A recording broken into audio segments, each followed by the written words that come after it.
नमस्कार, स्वागत है आपका आदिशक्ति पीताम्बरा परिवार में।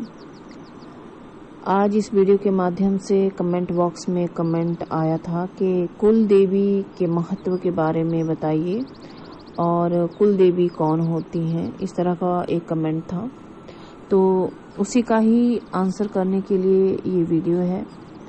अगर आपको ये वीडियो अच्छा लगे तो आप लाइक और शेयर करें।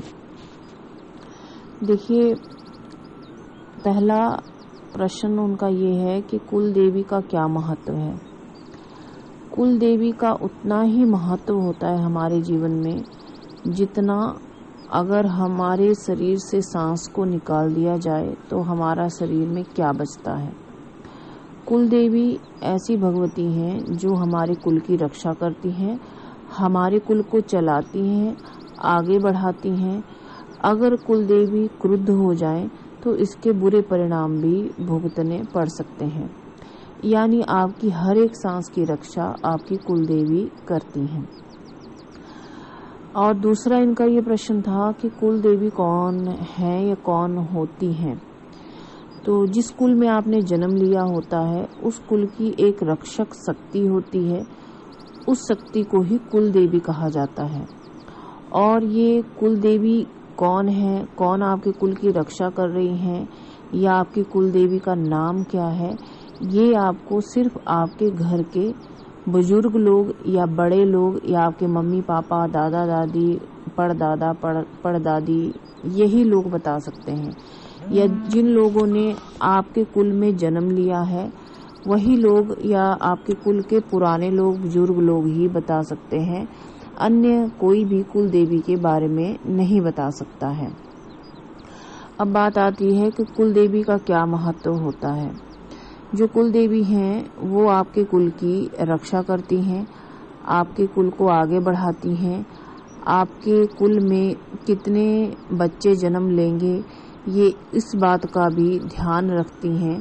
यानी कि जो कुल देवी है आपके वंश को आगे बढ़ाने के लिए परम आवश्यक है।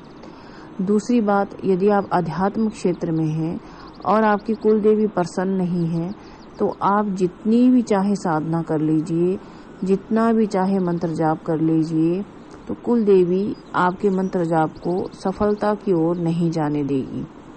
ये अलग बात है कि जब आप कोई भी मंत्र जाप या साधना करते हैं वो कभी भी व्यर्थ नहीं जाता है, उसका फल आपको प्राप्त होता ही है।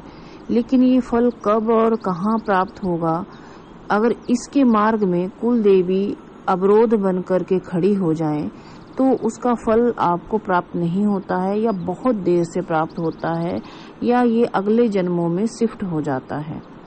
तो कुल देवी की प्रसन्नता का बड़ा ही महत्व है। यदि आपकी कुल देवी प्रसन्न है तो ही आप अध्यात्म क्षेत्र में आगे बढ़ सकते हैं। गुरु मंत्र का जाप कुल देवी के मंत्र जाप के बराबर ही महत्वपूर्ण होता है।